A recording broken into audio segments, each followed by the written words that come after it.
ketika kita mengambil sebuah keputusan bisnis atau organisasi seorang leader, itu bahaya banget kalau pakai AI karena mereka nggak humanis.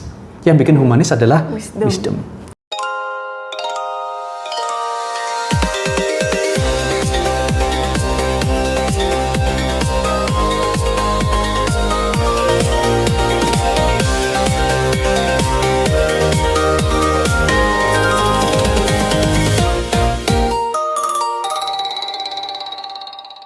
Halo semuanya, selamat datang kembali di podcast Life Asian Wisdom. Teman-teman, zaman ini AI semakin cepat berkembang. Kita terlalu sibuk debat antara AI versus manusia, padahal ancaman sebenarnya adalah bagaimana cara manusia mengarahkan akal sehatnya kepada AI.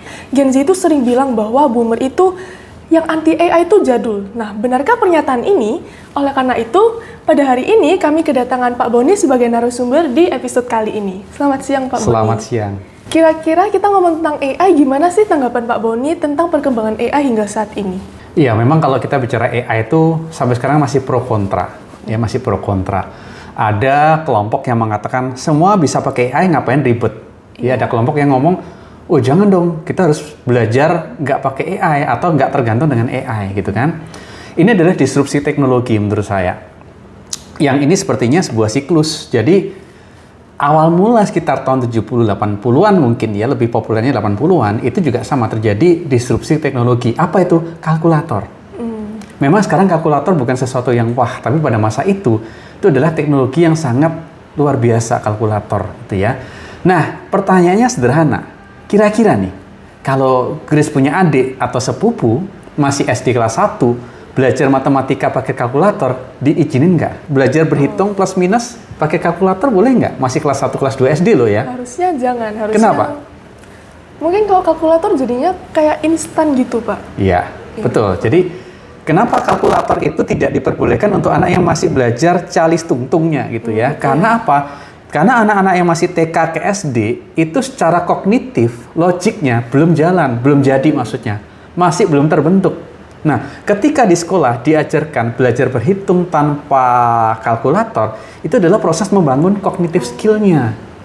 Tapi ketika anak yang masih belajar, belum paham dikasih kalkulator, maka akan terjadi bypass. Jadi proses itu akan hilang. Dan anak itu akan menjadi bodoh terhadap matematika. Jadi sebenarnya, kalau kita masuk dalam konteksnya AI sebagai teknologi, juga mereka akan mendistrupsi kehidupan manusia dalam hal kognitif skill.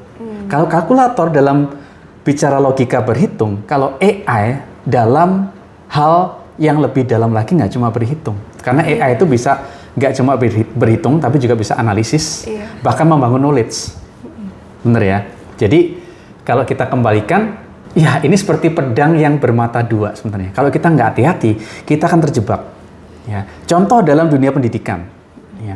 AI, kalau kita bicara text generated, AI, bukan image generated ya, tapi yang teks, itu bisa membuat sebuah artikel, ya, report, bahkan bisa memberikan kita reference, tanpa kita cari tahu daftar pustaka, bisa dikasih gratis, gampang keluar semua.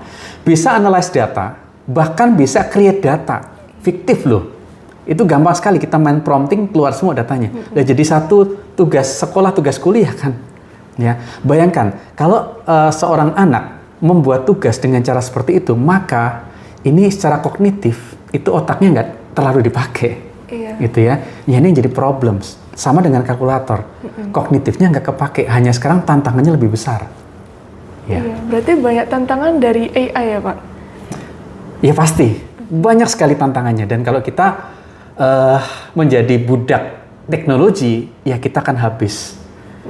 Ya, kualitas SDM kita juga pasti akan semakin lama semakin merosot. Kalau gitu semakin canggihnya AI, kan AI tadi juga bisa untuk banyak banget ya analisa, bahkan kayak buat lagu atau munculin semua image, itu pasti ya, bisa kan Pak? Betul. Nah, dengan canggihnya AI ini menurut Bapak, ini justru menuntut kita untuk tetap menggunakan AI atau berhenti untuk menggunakan AI? Nah, ini menarik ya. Sebelum kita ke AI, kita ke teknologi digital pembelajaran ya. Kita tahu negara Finland, Swedia itu adalah negara-negara yang human capital index-nya pasti di atas kita. Tinggi sekali ya. Artinya apa? Secara pendidikan, secara kesehatan, mereka itu bagus ya. Nah, negara Finland lebih lama gitu ya. Bahkan negara seperti Finlandia, mereka saat ini itu meninggalkan pembelajaran yang digital. Jadi e-book, gitu kan, pembelajaran pakai teknologi dan seterusnya, mereka mulai kurangin atau bahkan mulai tinggalkan. Mereka kembali ke cara belajar yang sifatnya sangat konvensional zaman dulu, pakai buku, tuh ya, buku paket yang print out, bukan e-book. Ya, karena mereka dari Kementerian Swedia yang saya baca itu ya, mereka tuh mengalami kemunduran SDM, kualitas SDM. Dalam hal apa? Yang pertama dalam membangun konsentrasi. Anak-anak semakin sulit. Berpikir kritis semakin sulit. Ketika semua jawaban ada di digital ya, di internet itu kan, atau mungkin di AI, itu semakin sulit untuk berpikir kritis. Kemudian berikutnya adalah peluang kecurangan semakin besar. Ya, shortcut ya. Dan terakhir masalah kesehatan mata dan mungkin saraf di leher belakang gitu ya. Itu yang menjadi problems buat pemerintah di dua negara itu ya, sehingga mereka akhirnya kembali ke cara belajar yang konvensional. Kalau dalam dunia kerja itu mungkin ada contoh nyatanya, Pak? Saya kebetulan sering kasih pelatihan di beberapa organisasi dan perusahaan ya. Jadi cukup banyak manajer HRD ya yang mereka itu curhat cerita ya. Pak, kita kapan hari rekrut ya calon pekerja dari kampus ini indeks prestasinya 3,5, tapi nggak ngerti apa-apa. Nah, ini problem besar ya.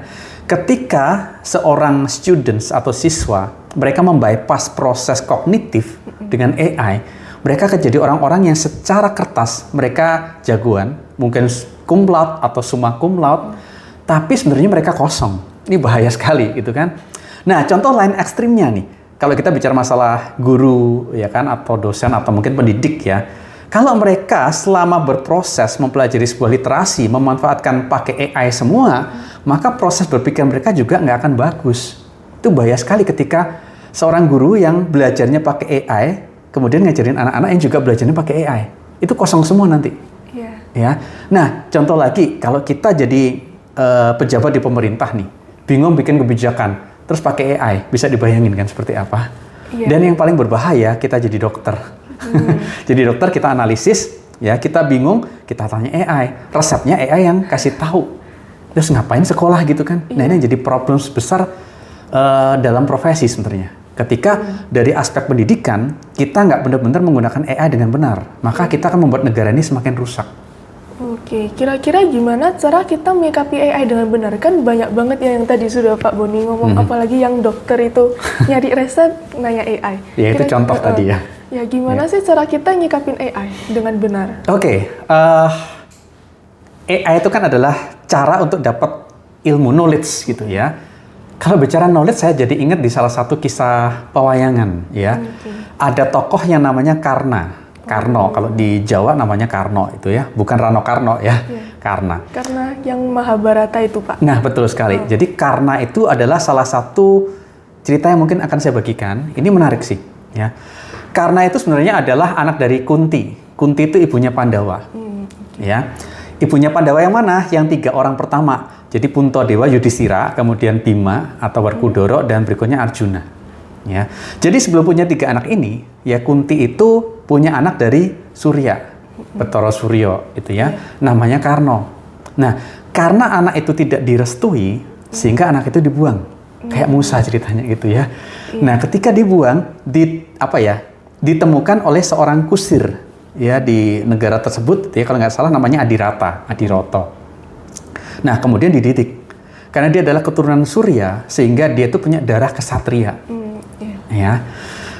Oke, semakin dia menjadi remaja, dewasa, dia tuh punya kerinduan bahwa aku ingin jadi pahlawan yang hebat.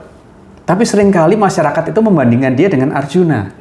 Yang sebenarnya saudaranya tadi beda ayah ya. Dan dia mangkel gitu ya. Apa-apa Arjuna. Sehingga dia pengen belajar sama guru. Yang kebetulan gurunya Pandawa, namanya Durno. Drono atau Dorno gitu ya. Nah, tapi sayang, Durno itu sudah punya mungkin seperti janji bahwa dia itu akan mengangkat murid yang keturunan dari Pandawa dan Kurawa. Di luar itu ya, karena tidak diketahui bahwa dia itu anaknya Kunti sebenarnya. Tapi kan bapaknya bukan Pandu, bapaknya Surya tadi ya. Nah, ditolak.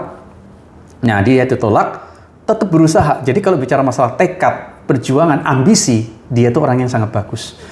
Sampai kayaknya dia tahu satu nama bernama Parasurama. Ya, dia adalah seorang guru yang hebat ya, dan Parasurama ini hanya menerima murid yang dari keturunan Brahmana. Nah, si Karna ini bukan dari Brahmana, itu kan dari ksatria ya. Dia menyamar ya, mungkin secara kostum ya, dia merubah identitas bahwa dia menyamar sebagai seorang Brahmana ya, untuk diterima sebagai gurunya Parasurama. Akhirnya diterima dan dia belajar banyak ilmu. Wah, semakin hebat nih ya. Dan at the end, pada akhirnya si gurunya itu, si Parasurama, tahu kalau si Karna ini dia merubah atau memanipulasi identitas untuk keilmuan, untuk dapat ilmu yang tinggi. Lalu dia dikutuk. Wah, kurang ajar nih bocah nih. Dia dikutuk. Dikatakan bahwa suatu hari nanti di keadaan yang sangat kritis, kamu akan lupa atau kehilangan pemahamanmu tentang ilmu yang sudah aku ajarkan semua. Kamu akan melupakan itu semua. Dikutuk seperti itu. Ya. Tapi si Karna nggak patah semangat. Karena pada momen-momen seperti itu, di era itu juga, kebetulan Karna itu ditemukan oleh Duryudono, ini Kurawa, musuhnya Pandawa kan, ya. Ditemukan, dilihat sebagai orang yang talentnya hebat, ya, ilmunya tinggi, gitu ya, walaupun cara dapat ilmunya salah, gitu kan. Lalu diangkat menjadi raja, salah satu raja di kekuasaannya Kurawa, namanya kerajaan di Raja Angga kalau nggak salah ya. Dia diangkat sebagai raja di situ, maka kehidupannya berubah dari orang yang buangan tadi, akhirnya dia menjadi raja. Dan dia merasa berhutang budi banget sama Kurawa. Nah, ini membuat dia akhirnya menjadi tim ya dalam perang Bratayuda, dan dia adalah orang andalannya Kurawa untuk menghabisi Pandawa. Sampai juga menghabisi si Gatotkaca, anaknya Bima, gitu kan. Nah, ketika masuk ke perang Bratayuda, ya setelah kematian dari Abimanyu, kematian dari Gatotkaca, akhirnya si Karna ini berhadapan dengan Arjuna. Wah, ini musuh bebuyutan ini. Bersaing soalnya, ya. Karena punya ambisi besar, aku akan membunuh Arjuna. Dia paling benci dengan Arjuna karena Arjuna itu selalu dibanding-bandingin sama dia, ya. Nah, ketika mereka berperang, ya kebetulan kereta kuda, bukan kebetulan, ini jalannya sih, kereta kuda yang dinaikin oleh Karna itu dia terperosok, jadi nggak bisa jalan keretanya. Dia turun dari kereta dalam kondisi nggak siap. Arjuna menyerang. Dan pada titik itu tiba-tiba si Karna ketika mau mengeluarkan ilmu-ilmu perangnya itu lupa semua, ngeblank semua. Jadi nggak ada yang dia ingat. Ya? Nah, kalau menurut dari cerita itu disebut kutukan. Tapi kalau kita lihat dalam satu versi Jawa yang saya baca, itu sebenarnya bukan kutukan, itu jalan hidup. Apa yang kita tabur itu yang kita tuai. Jadi kalau kita lihat di sini, kita ada beberapa pesan moral. Yang pertama itu, kalau kita memang ingin mencari ilmu, ya. Dan kalau kita nyari ilmunya dengan jalan atau cara yang salah, dalam konteks AI kita bicara shortcut, maka itu nggak akan tahan lama, pasti itu. Suatu hari itu akan menguap. Ya. Dan yang kedua, motivasi. Karna di sini belajar ilmu, motivasinya adalah menjadi orang yang paling aktualisasi dirinya tinggi dan lebih tinggi daripada Arjuna. Motifnya bukan untuk pengabdian, ya, membentuk komunitas yang baik, berbagi manfaat. No, tapi dia untuk membangun dirinya. Egonya tinggi banget. Jadi dua hal ini yang menjadi tuayan dari Karna ketika dia menghadapi Arjuna di akhirnya. Ya, tapi yang luar biasa dari Karna ini ketika dia hendak dibunuh oleh Arjuna. Yang versi Jawa nih. Dia itu nggak menolak, dia nggak marah, dia nerimo eng pandum karena dia merasa, oke, aku akan korbankan diriku supaya jalan hidup ini lebih baik. At the end-nya dia bisa sadar, tapi terakhir udah terlambat gitu ya. Nah, intinya dari kisah ini, dalam segala cara mencari keilmuan, basisnya adalah values. Ya, ketika kita punya values yang benar, values yang baik, kita akan mencari ilmu dengan cara yang baik, dan kita akan pakai ilmu itu juga dengan motif atau tujuan yang juga baik. Itu kira-kira hal menarik yang kita pelajari dari kisahnya si Karna, seperti itu. Tadi Bapak kan juga ada ngomong salah satu lesson learn-nya itu kalau misalnya ilmu yang kita dapetin dengan cara yang nggak baik itu bisa jadi penderitaan kan Pak? Kayak yang tadi dicerita Karna itu yang dia menyamar jadi Brahmana untuk mendapatin ilmunya. Nah, kalau menurut Bapak, kalau kita kaitin ke akademik ini, kira-kira penggunaan AI untuk proses bypass berpikir itu bisa dikategorikan sebagai kebohongan moral atau gimana, Pak? Gini, jadi AI itu kan sebenarnya kita kembali itu adalah tools. Ya, AI itu tools. Ya, perlu nggak pakai AI? Perlu sih. Kalau manusia tidak berselaras dengan AI, dia pasti akan tertinggal. Iya. Pasti itu. Ya, cuma kita harus paham ya seberapa penting ya. Seberapa atau mungkin kita lihat dalam konteks apa kita harus pakai AI dan dalam konteks apa kita jangan pakai AI. Sebagai contoh ya, gunting itu buat apa ya? Buat ngerusak tanaman bisa nggak? Bisa. Motong tanaman nggak jelas kan? Buat bikin prakarya juga bisa kan? Ya, ini balik AI pun sama. AI itu sesuatu yang netral, bukan baik atau nggak baik, bukan. AI itu adalah tools. Nah, kita lihat saja tadi, ketika kita bicara masalah proses belajar, di mana ada proses berpikir, menelusuri literasi dengan baik, merenungkan, reflecting, ada thinking gitu ya, ada kemudian ada kritis gitu kan. Nah, itu adalah proses kognitif yang itu sebenarnya tidak boleh di bypass. Ya, kalau kita mau diskusi dengan AI boleh nggak? Boleh, silahkan. Tapi jangan sampai apa yang kita tanyakan itu kita telan mentah-mentah sebagai sebuah kebenaran. Nah, ini yang jadi problem, itu yang jadi karno nanti. Ya, tapi ketika kita menggunakan AI sebagai partner, dia tetap di bawah kita sebagai tools. Nah, itu sesuatu yang sangat baik. Jadi kita harus tahu konteksnya. Ya, dalam konteks apa kita pakai AI? Ya, karena manusia kan tetap tadi balik ada 3 ya. Manusia itu punya kemampuan thinking, reflecting, dan making a meaning, gitu ya, membuat makna. Dan itu membedakan kita dengan makhluk lain seperti tumbuhan dan hewan. Ya, jadi disitulah kita juga harus berperan. Ya, nggak cuma 100% mentah gitu ya kita ambil dan kita anggap itu sebagai sebuah kebenaran. Itu problemsnya. Memang agak gray area sebenarnya. Ya, tinggal dalam konteks apa kita boleh pakai dan dalam konteks apa kita jangan sampai digantikan oleh mereka. Ya, berarti dengan adanya AI itu hanya cukup untuk membantu kita gitu, Pak. Nggak boleh langsung diterima mentah-mentah. Ya, untuk saat ini mungkin AI belum secanggih manusia dalam hal logik dan seterusnya, informasi yang bebas bias dan seterusnya. Tapi suatu saat AI akan semakin pintar. Saya percaya. Kalau pernah nonton film yang judulnya Wall-E, filmnya Disney, itu dunia seperti itu. Dan apa yang terjadi? Manusianya, maaf ya, secara kemampuan mereka jadi orang-orang bodoh. Jadi makhluk yang peradabannya sangat rendah. Karena semua dilakukan oleh AI. Manusia cuma jadi orang yang duduk, nonton, makan, selesai. Secara pendidikan rendah, secara kesehatan juga rendah. Itu yang akan terjadi. Mungkin ada nggak, Pak, salah satu contoh-contoh kasus nyata mungkin dari perusahaan atau dari mana saja tentang penggunaan AI ini? Oke, terutama mungkin yang AI kurang pas ya. Karena saya adalah orang yang hidup di dunia akuntansi, ya mungkin pernah baca juga berita kasus salah satu Big Four yang bikin report untuk pemerintah di Australia dan ternyata terdeteksi ada penggunaan AI. Salah lagi. Akhirnya kan kasus tuh bisa dicari di berita. Ya. Nah, ini contoh ketika kita 100% menggeser proses kognitif ya, fungsi kognitif kita ke mesin, itu peluang seperti itu akan sangat tinggi. Ya, jadi proses manusiawi humanis itu harusnya tetap ada. Ya, kalau enggak itu sangat bahaya. Ya, tapi dalam konteks balik lagi itu AI yang masih sampai sekarang. Semakin lama semakin pintar pasti. Ya. Terus contoh lagi bahaya. Ini cuma ilustrasi kalau ini ya. Misalkan kita dunia pendidikan, ya guru atau dosen itu kan. Saya sebagai dosen juga punya pilihan. Misalkan saya diminta untuk mengajar materi, anggap aja misalkan ngajar tentang anggaran, budgeting. Saya nggak pernah tahu atau belajar tentang budgeting. Ya, gampang saya bisa tanya AI, tolong dong buatin slide atau bikin video ya tentang budgeting. Jadi saya pakai telan mentah, saya ngajar, bisa dibayar. Ya kan? Nah, tapi kan bahaya nih. Iya. Ya, apalagi kalau dalam dunia dosen itu yang paling utama adalah penelitian. Saya bikin penelitian sekarang 5 menit bisa jadi loh pakai AI, nggak usah mikir.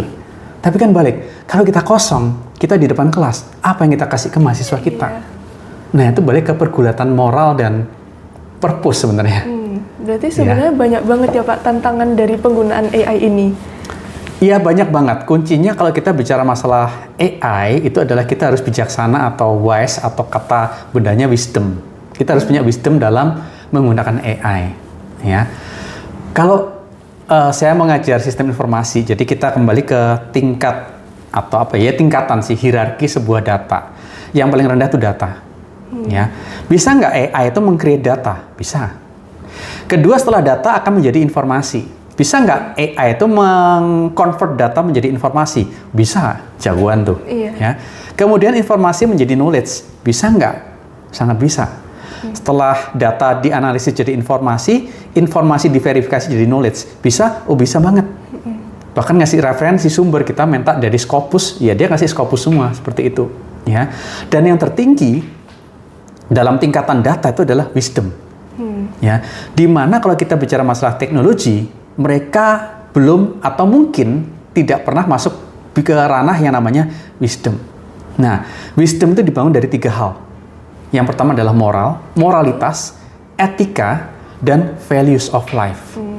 Nah, ini sifat yang sangat humanistik, manusiawi.